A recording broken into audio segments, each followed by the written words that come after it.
وحده لا شريك له وأشهد أن محمدًا عبده ورسوله صلى الله عليه وعلى آله وأصحابه وسلم تسليمًا كثيرًا.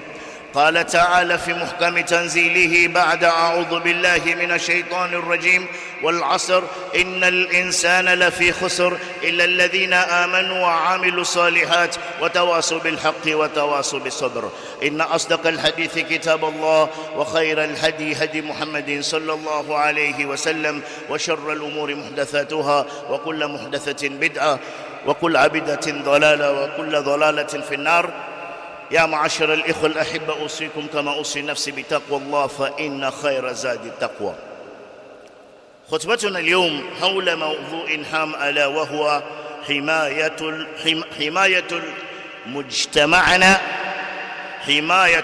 مجتمعنا واجب لنا أمام الله سبحانه وتعالى. بعدكم حميدي الله جل في علا na kumtakia rehema na amani kipenzi chake Mtume Muhammad sallallahu alayhi wasallam. Na wasieni nyinyi ndugu zangu Waislamu vipenzi, kama ninavyohusia nafsi yangu, tumcheni Allah subhanahu wa ta'ala, tutapata ufanisi hapa duniani na kesho akhera. Maudhui ama kichwa cha hutuba yetu ya leo ni maudhui muhimu sana, yatuambia himayatu mujtama'ina, kuhami, kudhibiti, kulinda, kutunza mujtamaa wetu, community yetu, society yetu, mji wetu.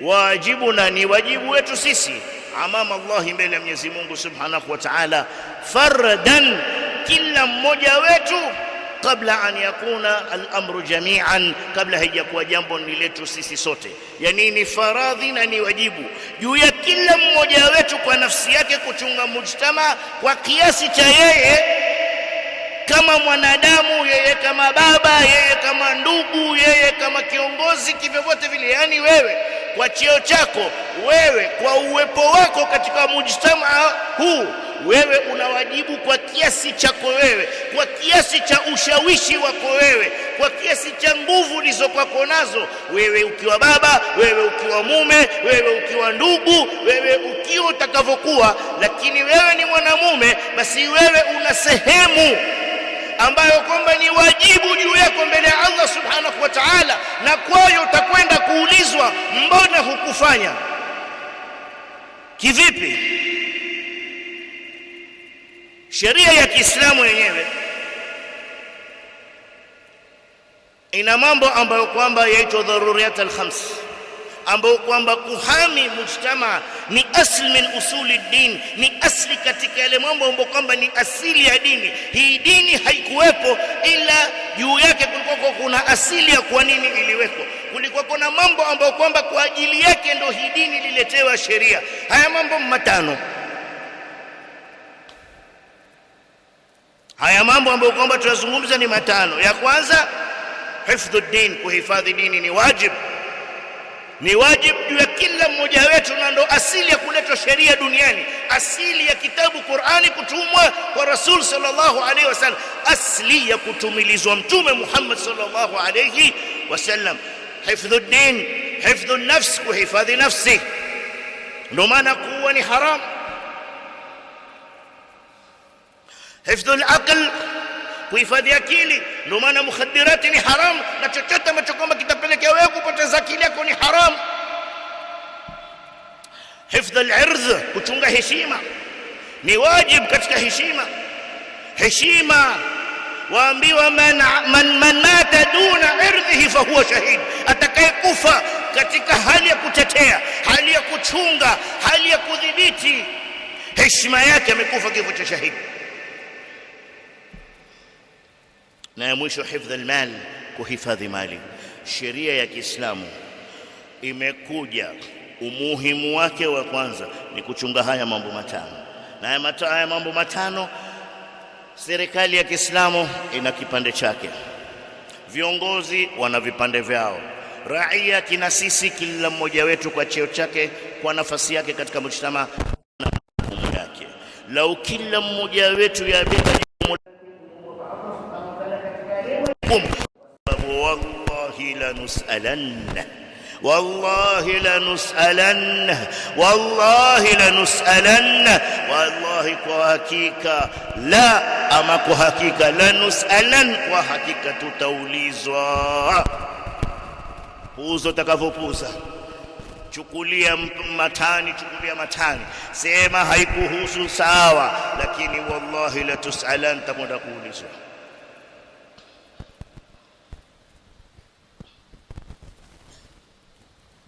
Taka kuwapa kisa ndani yake tapata ibra. Umar radhiyallahu anhu anatembea katika tembea zake za usiku. Umar, kama tuna viongozi hapa, sikiza kwa makini, manake hivi ndio kiongozi anapaswa awe. Umar alikuwa kwa usiku akijivalisha asifahamike, anavaa kama vile ambavyo kwamba watu hawajamzoea. Hatokei kama Amira al-Mu'minin, anatokea amejificha ficha, amejivaa, amejifunika funika kama mtu ambaye kwamba ni gharibu, anapita pita kujua ahwal al-mujtama. Katika pita zake anasikia mwanamke anasema mashairi. Mwanamke anasema, laula makhafata Allah lahtazzat as-sarira al-layla, kama sikumcha Mwenyezi Mungu na hofu juu yake yeye, hichi kitanda leo kingepatwa kukitikisa. Maana yake nini? Yani kama sikumwogopa Mwenyezi Mungu Subhanahu wa Ta'ala, leo angezini yeye kwa zile hamu na shahwa alizokuwa nazo, kwa sababu mume yuko mbali. Umar radhiyallahu anhu alivyosikia maneno yake, kama anna almar'a kallat lahtazza as-sarir ihtazza qalba Umar li'annahu amir almu'minin waliullahi ala ibadihi, yeye ndio kiongozi wa Mwenyezi Mungu juu ya waja wake. Umar akatoka akaenda kwa mtoto wake Hafsa, akamuuliza, ya Hafsa ya binti, mwanangu niambie, mwanamke anaweza kuvumilia kwa siku ngapi mbali, kukaa mbali na mumewe? Akamwambia, baba, miezi minne. Miezi minne baba, miezi minne. Amwambia ile ya mwisho kabisa, ambaye miezi minne, lakini ikifika miezi 6 hawezi tena baba mwanamke. Umar saddara alqarar min sabahi dhaka alyawm atali, siku ya pili Umar akatoa qarari, akatoa amri, kila mwanajeshi ambao kwamba yuko nje ya nchi, yani sehemu yake ya kuishi, kama wale ambao wako nje ya Madina, kwao ni Madina, ama yuko nje ya mji wake, ikifika miezi minne aanze safari ya kurudi nyumbani pale alipo, ili ikifika miezi 6 sharudi nyumbani, ende akawe na mke wake, mwanamke asiteseke.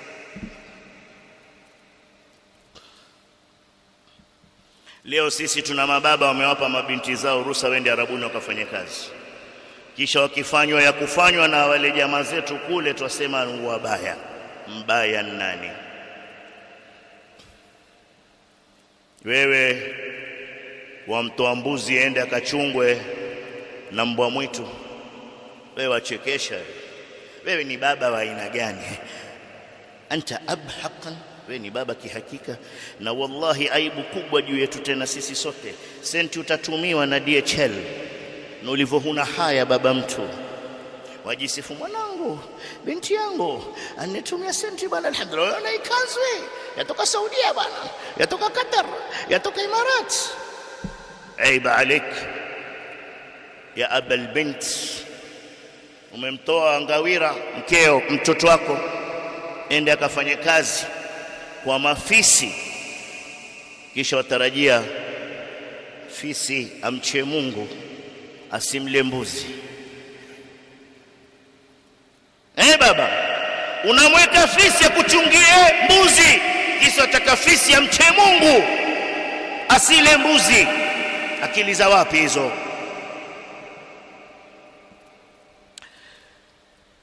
Al-ikhwa, tumesema kuhami mujtama, na ndo pointi yetu ya kwanza, nukta yetu ya kwanza ni wajibu wetu, na mambo matano ni lazima yalindwe.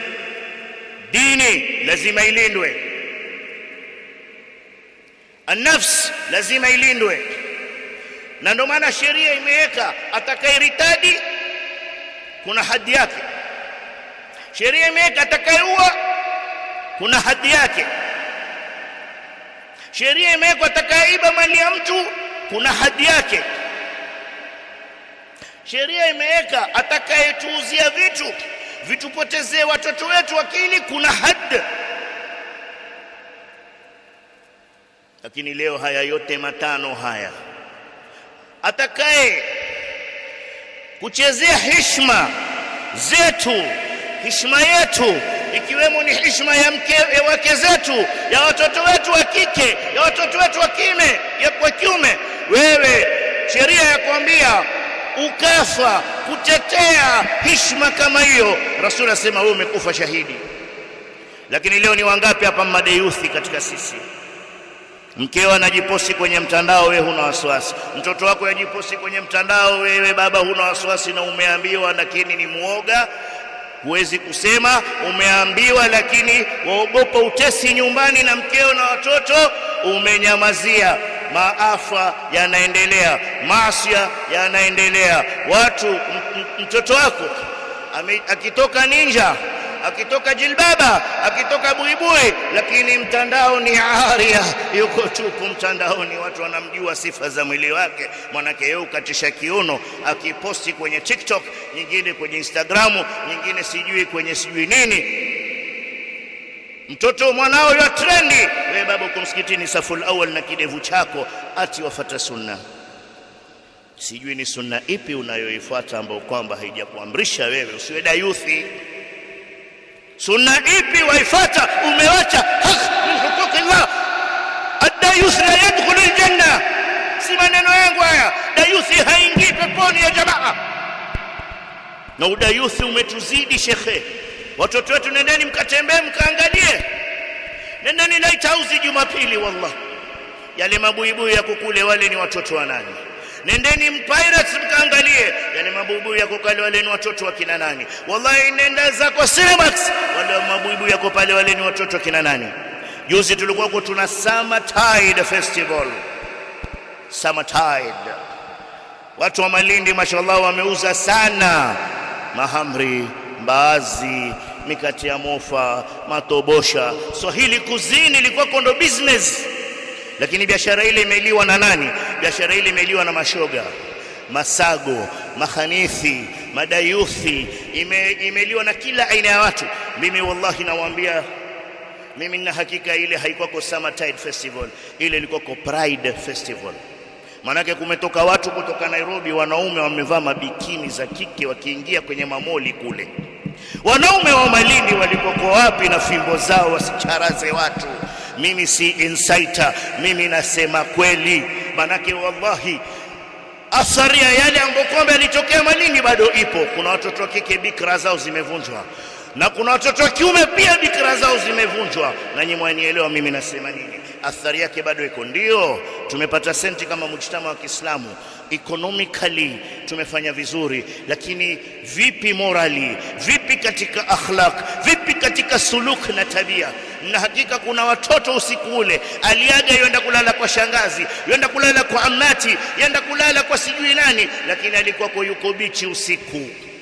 Paka wasokuwa Waislamu walalamika jamaa, paka wasokuwa Waislamu wasema kuna mwanamke kwenye mtandao si Muislamu, yasema mambo gani haya yameruhusiwa yafanyike? Sijawahi kuona mtu ameingia supermarket na bikini. Mimi nasema Malindi tuna wazungu wengi na Italiani, lakini hata Italiani hawajakosa adabu na heshima kiasi hicho kuingia na mabikini. Na hawakuingia mabikini watoto wa kike, angalau labda tutaelewa. Wallahi billahi kuna picha ziangalieni mtandao, watoto wa kiume wamejifunga ama wamefuga marasta, wametia wivu. Wanaume kwenye vifua vyao vya kiume wamevaa sidiria, kwenye makalio yao wamevaa bikini ya kike, wameshikana mikono. Hawa wote masago, hawa ndo homosexuals. LGBTQ+ ili kwako hii ni festival ya LGBTQ+ inafanyika kwenye mujtamaa wa Kiislamu, na sisi tuliruhusu itokee kwa sababu sisi ndo tulifaidi zaidi, kwa sababu majumba yetu yalikuwa ndo Airbnb, hoteli zetu sisi zilikuwa zimejaa, hoteli zetu za kulala na hoteli zetu za kula ndo zilifurika na wateja. Biashara tulifanya, dhambi tukaokota, na watoto wakapotea. Manil mas'ul, nani wa kulaumiwa? As-sualu ilaykum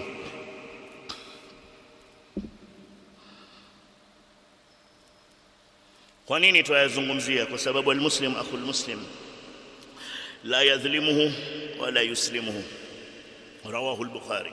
Muislamu ni ndugu ya Muislamu, hamdhulumu Muislamu mwenzake wala hamsalimishi Muislamu mwenzake kwa maadui. Na sisi sanusal, na sisi tutakwenda kuulizwa يوم القيامه, madha amilta ya Rashad? Allahumma fashhad inni khatabt, Mwenyezi Mungu shuhudia mimi nimehutubu.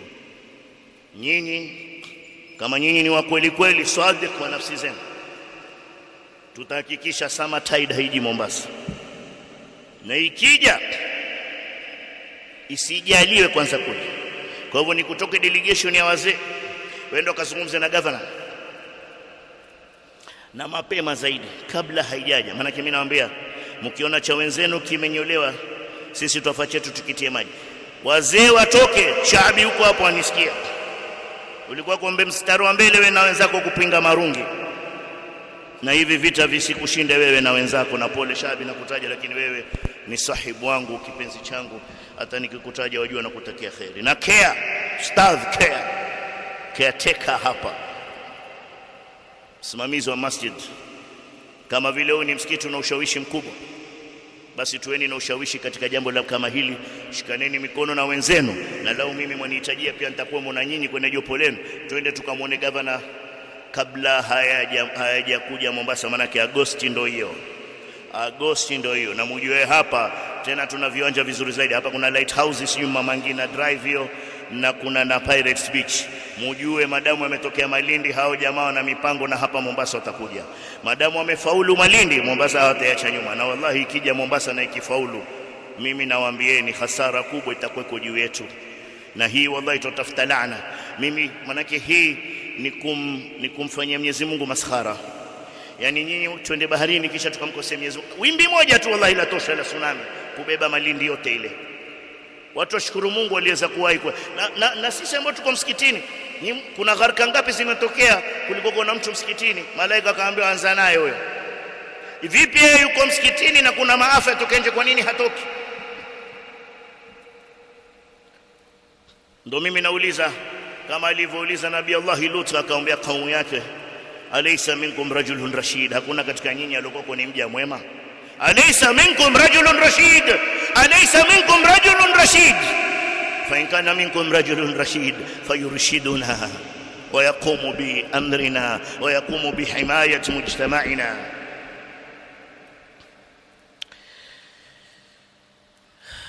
Usiseme hayakuhusu. Labda utasema sina watoto wa kike, sina watoto wa kiume, wanangu wote washaolewa. Wewe hujasikia kuna mtu wa miaka 50 amekuwa teja? Mimi najua mtu miaka 50 amekuwa teja. Na wallahi usishangae wewe, usije ukasema haikuhusu. Mkeo aweza kuja akawa sago, wallahi wallahi. Mimi naambia usiseme hayakuhusu. Ambaye haijafa bado hajesha kuombwa. Tuchukueni tahadhari, poleni. Leo tunazungumza maneno parwanja swaraha, na najua itafika mbali, ndo sawa, wacha iende, watu wajipange. Manake tukificha mara nyingi, kila tukizungumza na kinaya watu wajifanya hawaelewi. Sasa tuyabwaga kama inavyosema swaraha raha kwa lugha ya Kiarabu. Sema wazi vile ilivyo, apendaye apende, atakayepata mawaidha atapata mawaidha, ambaye atachukulia kwa upuzi, sisi mbele ya Mungu masuhulia majukumu tushayafanya. Ukihami nyumba yako umehami jirani. Ukimhami jirani, angalia wewe ni fardhi, wewe ni mmoja, lakini wallahi wewe si mmoja. Ukitengeza kwako, kumbuka imma wewe utaozesha ama watu wataoa kwako. Kwa hivyo ukitengeza kwako, wewe umetengeza mujtamaa. Masulia fardia kabla an takuna jamaia. Masulia ya kutengeza mujtama, ya kusuluhisha mujtama, ya kuhami, kuulinda mujtama wetu, yanaanza na mimi binafsi kwanza, kabla haijakuwa ya wenzangu sisi sote. Uanze wewe baba kuwa baba ndani ya nyumba yako. Tuambia rijalu qawamuna ala nisa, tuambia qu anfusakum wa ahlikum nara, nyinyi fikingeni nafsi zenu na watu na familia zenu moto. Haya maneno yote tuambiwa sisi. kullukum ra'in wa kullukum mas'ulun an ra'iyatihi. Al-ab mas'ulun ala baitihi wa ala zawjatihi wa auladihi wa ahli baitihi. Baba ana masuhulia juu ya nyumba ambayo kwamba iangalia, juu ya mkewe, juu ya wanawe na wote wale ambao kwamba wako ndani ya nyumba yake, chini ya himaya yake. Wa huwa mas'ulun an ra'iyatihi, na yeye kesho atakwenda kuulizwa kwa hawa raia ambao kwamba Allah ameweka chini yake, masuhulia Allah aliweka chini yake. Hakuna atakayeponyoka kesho mbele ya Allah subhanahu wa ta'ala. Kulluna mas'uluna, sote sisi tutakwenda kuulizwa. Tayarisha jawabu ni mbili: imma ufanye kama unavyopaswa kufanya, uwajibike kama unavyopaswa kuwajibika, ama useme haikuhusu, hii iko mbali, mimi wanangu ni wema, kesho uende ukajibu masala mbele ya Mwenyezi Mungu Subhanahu wa Ta'ala. Na hii hadithi si yangu mimi, rawahu al-Bukhari wa Muslim. Mas'uliyah an baitihi,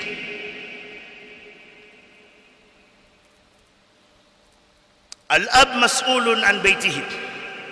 Haya mas'uliyah yanashuka kwa baba.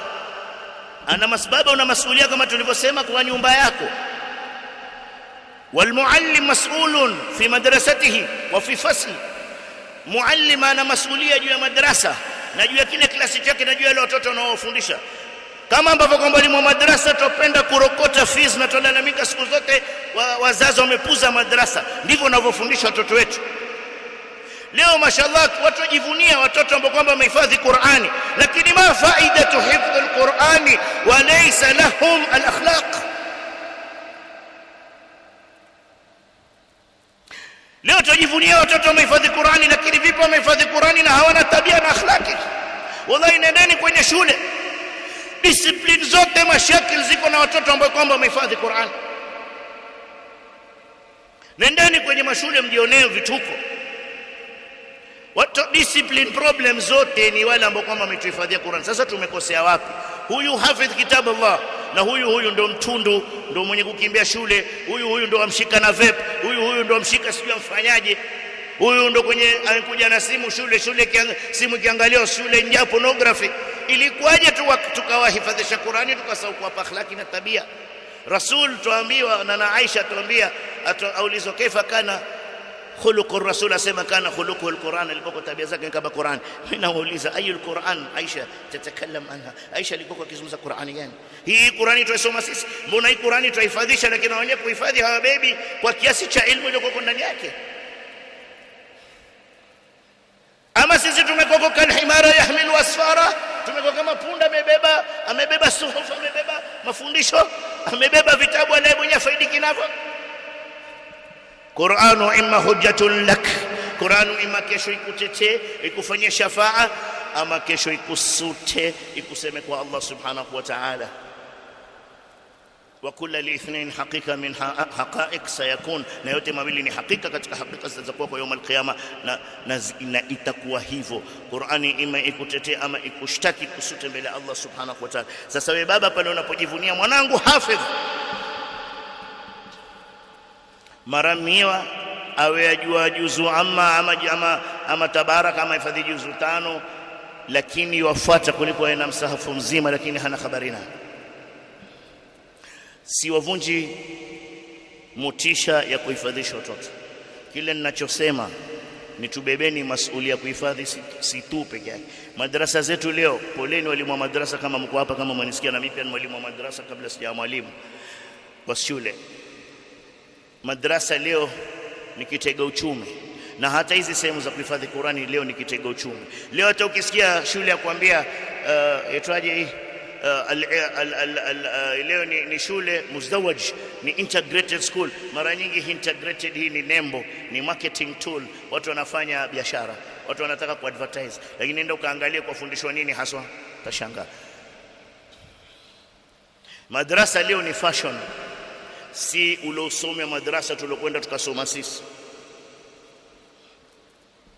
Na leo walimu wa madrasa wao wenyewe wanaja kufanywa da'wa wao wenyewe, maana ni wakali kupita kiasi, wapiga watoto mpaka watoto wataki kwenda madrasa.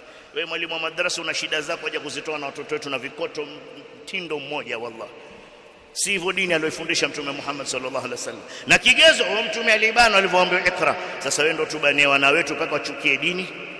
Wallahi mimi najua watoto wanachukia walimu wa madrasa. Kama kuna watu duniani wawachukia ni walimu wa madrasa. Wallahi nawajua, na wanaweza kukutajia mwalimu fulani, ustadha fulani, ustadhi fulani, ustadha fulani.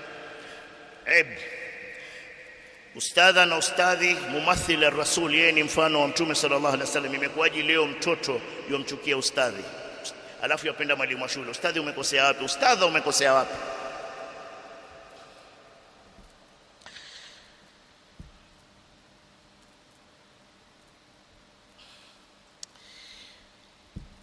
Kisha kuna tahaddiyat limujtama'ina اليوم وكيف نحميه. Tuna challenges tatu ambazo kama mujtama unawajihi leo.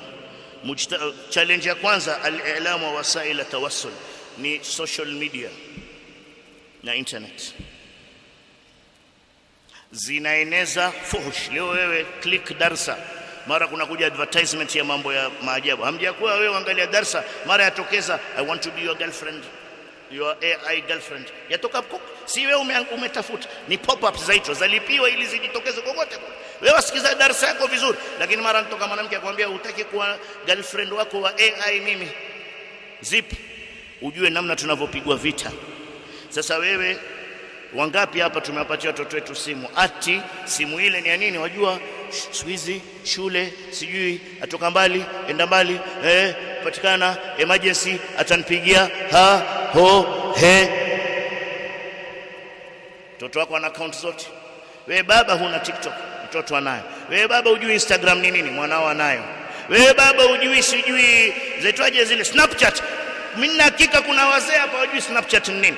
Abui wewe ulikuwa na ndevu nyeupe upendeza, Mungu akujalie ufuate, na hakika hujui hata Snapchat ni kitu gani.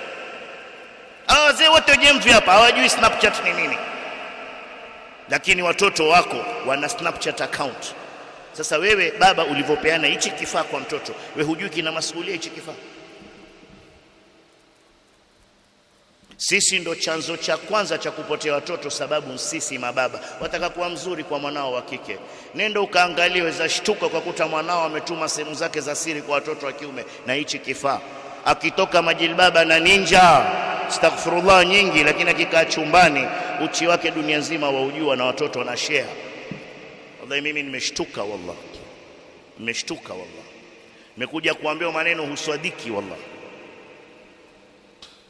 Na watoto wa kiume walivyo wabaya, akitumiwa yotume zake, cheki mazee fulani huyo, cheki kitu hicho, atumiwe moja na share. Wewe mwenyewe baba mwanao hujamuona hizo sehemu, vijana mtaani wazijua zote. Akipita yombe ndo yule, yake nyeupe yake nyeusi, haya kazi kwako.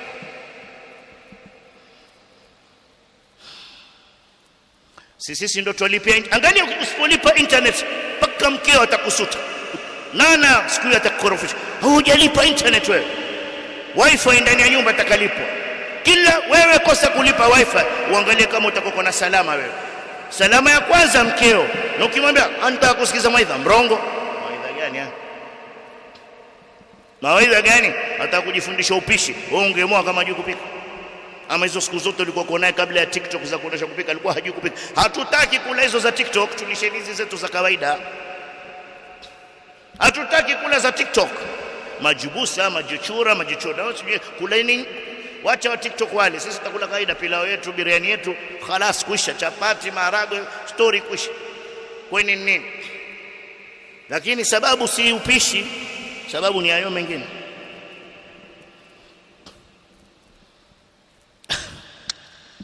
masaa shakuisha, niliambiwa ikifika kota tu nikae. Aqulu qawli hadha astaghfirullah li wa lakum wa sallim muslim fastaghfiruhu innahu huwal ghafurur rahim wal barrul karim.